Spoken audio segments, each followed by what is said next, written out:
I heard them told somebody the other day, we need to come together because they don't come through my back door, they're going to come through yours. Yeah. And them that ain't come through the front, they're going to come through the back, you know, so it's a community.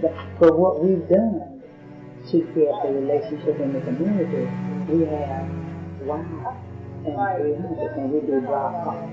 We go in the community, set all this stuff up, and set up our different organizations that we have for the youth, and we have hot dogs, and it's about 4 or 5 churches that are coming together, and we go in these communities, and we're doing the block calls.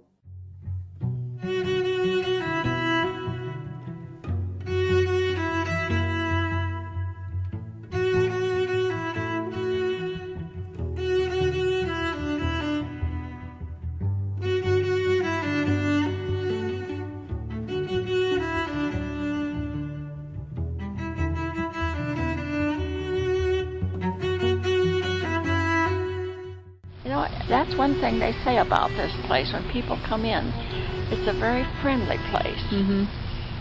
People seem to sort of welcome others.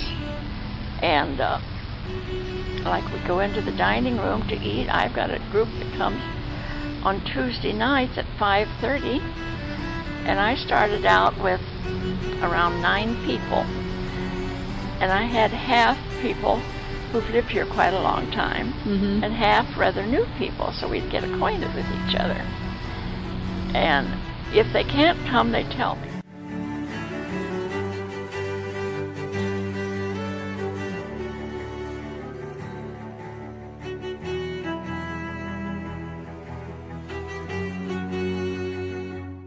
When I was in Dallas, I volunteered with the Boys and Girls Club that was there, because it was like, we were building this neighborhood, and there was this elementary school on one side, and the Boys and Girls Club was on the other side, so they always walked through our side every day and talked to us. Be like, I want to build a house, will you teach me how to build a house?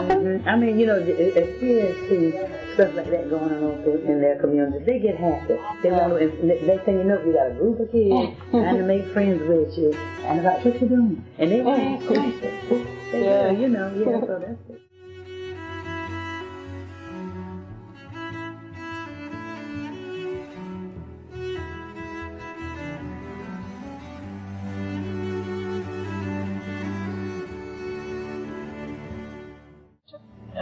Cliff, who was only 8 weeks old then, in this basket on the train back to get to New York. And I had to change in Chicago.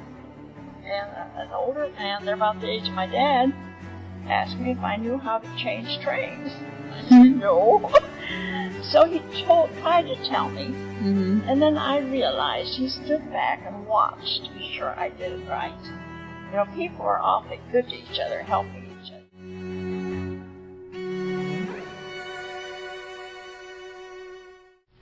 My husband liked woodworking, and my son had a nice woodworking shop, so they put their best tools together. And we had 2 cars, so he could drive a car and go over there to work. And then they did have, though, he headed a group of men, eventually, I don't know how many years later that was, they had what they called a woodworking shop out here. It's now also with the maintenance group there. But a group of men, I'd say maybe 8 of them, made little wooden toys for children and gave them to Salvation Army in different places at Christmas. Cute. There was a little, they first made little trucks. And then they started making little airplanes.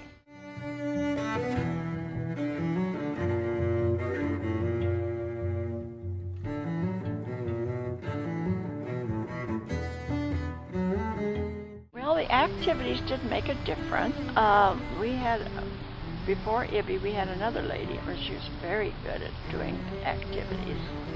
I don't know that the activities or the food particularly influenced us in the beginning, because I don't think we had kind of gotten into it enough yet. And of course, in the beginning, 19 years ago, we were driving our own car.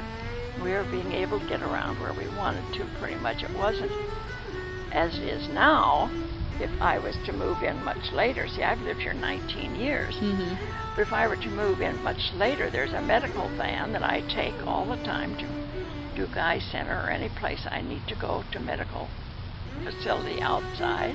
I take the van out to South Point, usually twice a month. You can go there to shop and to eat, and the women usually call it their day out. And so that's very important to us.